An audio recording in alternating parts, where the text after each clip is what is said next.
Hello, everyone. My name is Emily Golia. I am an actor, singer, and creator here in Los Angeles, and I am so thrilled to be here with singer, songwriter, actor, voiceover artist, music producer, human extraordinaire, Camielle.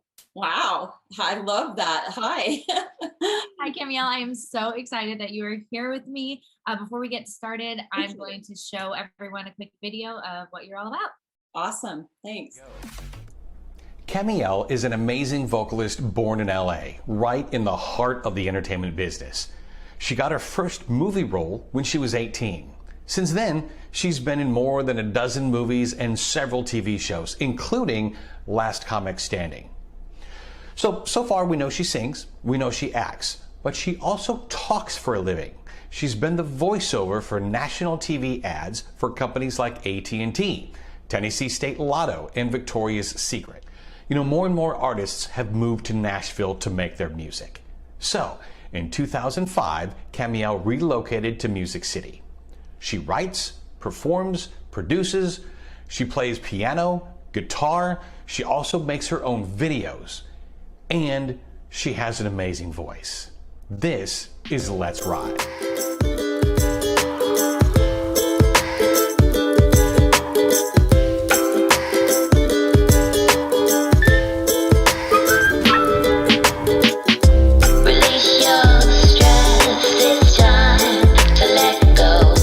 So much for sharing that with us, That was fantastic. You do so many things. I mean, I have so many questions. Can you tell me, I guess, first, where were you born and how did you get started? And when did you first realize that this was your path? Sure. It's quite the story. I was born in Los Angeles. Nice. And yeah, I'm a Valley girl. Yay. And I didn't stay in Los Angeles very long because my family traveled a lot. And it was probably about 15 or 16, I started doing some modeling. And when I was 18, I just by chance, somebody said, hey, we need some extras on a movie. Do you want to do it? And I was like, yeah.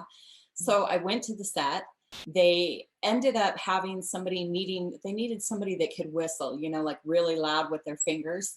And nobody would volunteer. Like they were like, nobody on the set can whistle with their fingers. And I went, I can. And they went, really? And so they had me come over and they put a boom mic above me. And they're like, okay, when the main actress, which was Lita Ford in this movie, of all things, they were like, just whistle into the boom mic. And so they did a few takes. And the producers and directors just were like, okay, we love you. You saved us so much time. And the next day I get a call and they're like, we have a small role if you're interested. And I went, oh my God, okay. This is the dream. I know, right? Like it just Literally so the dream. And that's how stuff like that happens though. Like it's always the weirdest, like being in the right place at the right time. So that started like the acting. And I was already, you know, in dramas in high school and all that. I loved, you know, I was very theatrical and I was the clown and the class prankster and all that. So it was just natural. So about 20, and I had been writing music since I was like 9 years old, like singing and playing the piano. And like, I thought I was so great. And I actually remember calling up like a local radio station and news media when I was 9. Okay. And I was like, oh, I'm a singer songwriter. Come and interview me. And they were going to, and then my dad called back and goes, no, she's okay. Oh And I went, my gosh. Yeah. Like, are you kidding? That's incredible. So, but yeah, at 20, I ran into a guy that was in a band and it was just like a house band that was going around and I was at Lake Powell.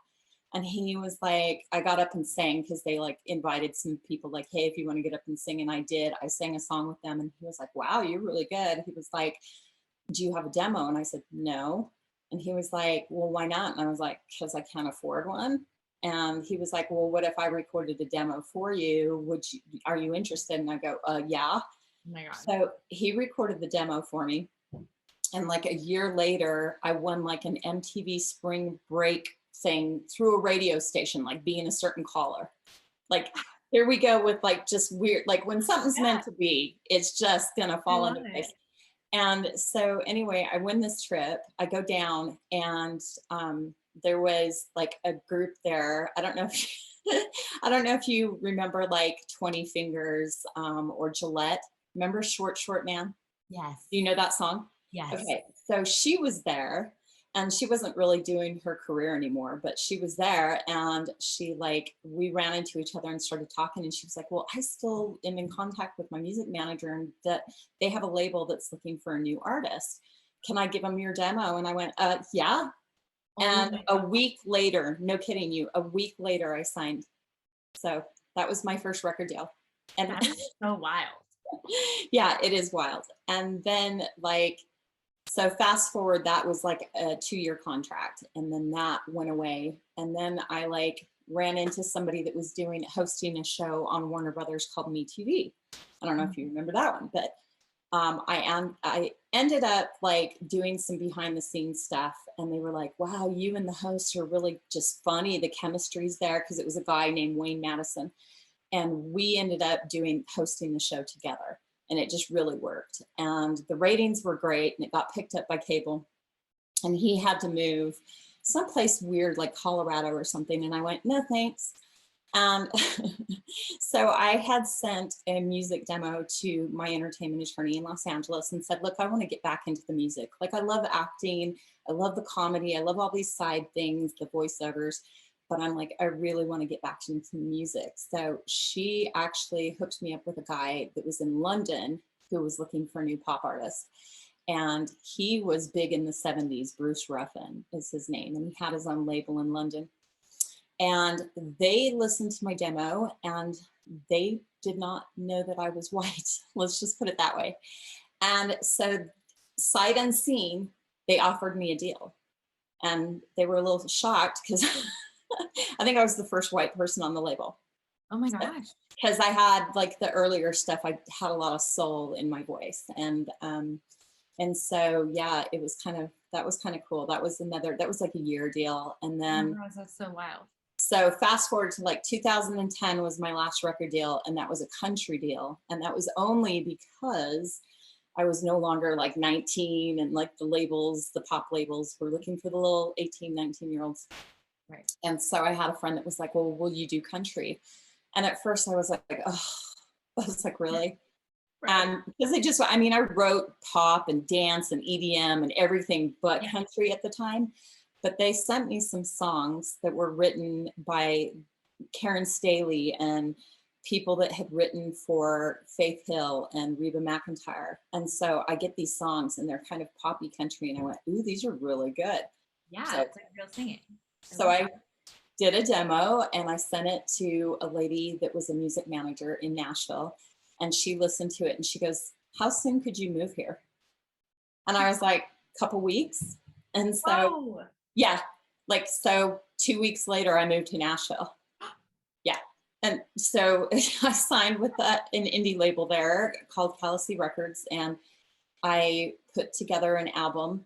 And then all of a sudden the industry tanked, and like 27 labels in Nashville on Music Road closed their doors. One of them being Lyric Street, who was Rascal Flatts label at the time, and they were interested in me. And it's so sad, because the country album was done by, it was a producer named Robert Haas, who's phenomenal. And the CD, I still to this day, I'm like, I don't really listen to country, and I still do my pop and EDM and all that first and foremost, even hip hop. But that album is really, really good. And it's really sad to me that it didn't go anywhere. Like, I kind of want to re-release it, because people recently have just been like, this is so good. Why are you not putting this out there? And I'm like, I don't really have the country connections anymore. Right. So, and I'm not trying to get a deal at this age. I'm more like a music producer. Like, I'm so into producing, and I've done so much for other artists now that I'm just kind of like, well, I'm good in this role. But I would also like be cool if somebody was like, well, we don't need you to tour. We don't need you to, we're just going to release the album, the country album, because it's so good. Oh my gosh. Yeah. Well, have you thought about just releasing it yourself, or you want to like? Yeah, but you need some good money to really get, like, you know how that is, like coming out of nowhere. People don't really like, I never got my name going as a country artist. I went by Camille Alvey. And like, I just didn't get the momentum, because it's like right as we went to release it, everything went, so. Oh God. That's killer. Yeah. So did you stay in Nashville? Are you still there or I did. I stayed. I'm not anymore. I'm back in LA, but I stayed in, I know, right? yeah. I stayed in Nashville up until a year ago. Oh wow. Yeah. Was it the pandemic? Did you feel like you moved back because of that? Yeah, I mean, it was, gosh, it was a combination of things, really. It was just like I didn't feel like I had a place anymore in the South because I wasn't really trying to push the country music anymore. I Mhm. wanted to like I had a strong pull towards doing some hip hop and producing that, which is so weird because it's just like people are like, really? But I had like a couple of big people that worked in Motown and like had big connections that heard some of my remixes with hip hop, and they were like, this is so good. They're like, you're really good at this. And I went, okay. All Yeah. right. Yeah, that's amazing. So And and speaking of the pandemic, I know these last 20 months were like so crazy for so many people, especially right. artists. Like, do you have any advice for other artists out there of how to Yeah. stay creatively fulfilled and when Yes. or Like like I when things tank, I mean, yeah. so much of what we do is out of our control and it's so unfair, Yeah, so like how do you it keep yourself going?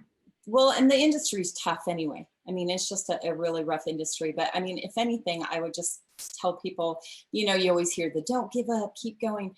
But it's so true because I just want to say my favorite saying is the difference between those that make it and those that don't are the ones that make it don't give up. And they just keep being hungry and they keep pounding that pavement. Because I mean, if you want to look up success stories, I mean, look at Steve Harvey, which is not so much music based, but the guy was homeless in his 40s on the street in Florida when he got a call to go and do a gig at the Apollo. And he had to like basically bum some some money and like to get out there. And I think he got like a gig locally in Florida that helped him raise the money to get to LA to go Wow. do the Apollo. And that's when he got discovered. So he was in his 40s. And think about the people who probably told him all along, like, dude, give it up. Like you're old now, like Yeah. it's never gonna happen.